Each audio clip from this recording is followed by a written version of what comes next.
माँ का दिल भरा था। माँ को इस बात की खुशी थी कि वो जैसे भी हो अपने बेटे के साथ रह रही है और इसी खुशी के कारण बेटे के द्वारा दी गई रूखी सूखी भी उसे किसी पकवान से कम ना लगती। लेकिन दुर्भाग्य की बात तब हो जाती जब जब किसी महीने में 31 दिन आ जाते और उस एक दिन माँ को भूखा ही रहना पड़ता।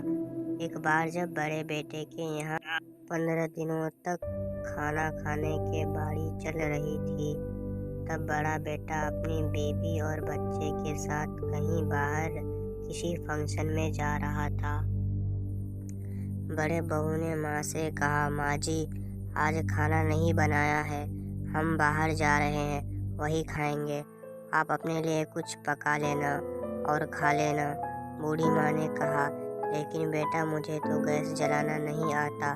बहू ने कहा, तो फिर ऐसा कीजिए कि पास वाले मंदिर में भंडारा लगता है, आप वहीं पर जाकर खा लीजिए, तो आपको गैस जलाने की ज़रूरत ही नहीं पड़ेगी।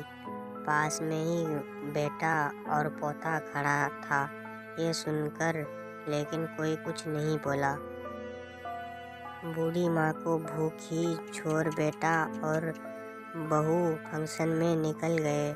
माँ को थोड़ा दुख तो हुआ, लेकिन फिर अपने आप को ये सोचकर मान लिया, ठीक है, कभी कभी बहू को भी घर के काम से आराम मिलना चाहिए और भगवान का भंडारा खाने का सौभाग्य किस्मत वाले को ही मिलता है।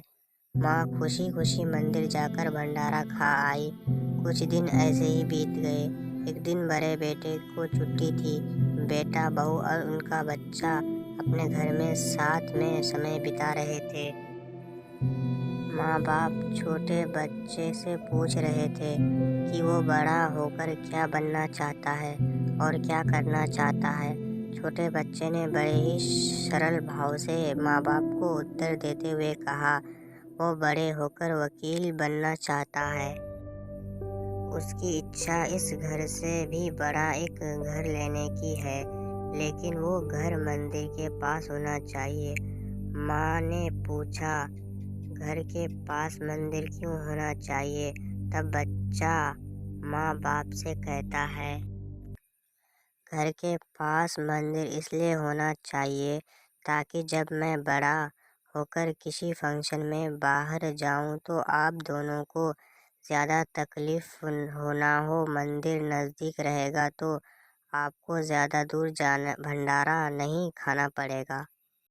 दोस्तों, हमारी कहानी आपको कैसी लगी कमेंट करके ज़रूर बताएं और ऐसी कहानी सुनने के लिए हमारे चैनल को सब्सक्राइब करें और वीडियो को ज़्यादा से ज़्यादा लाइक और शेयर करें।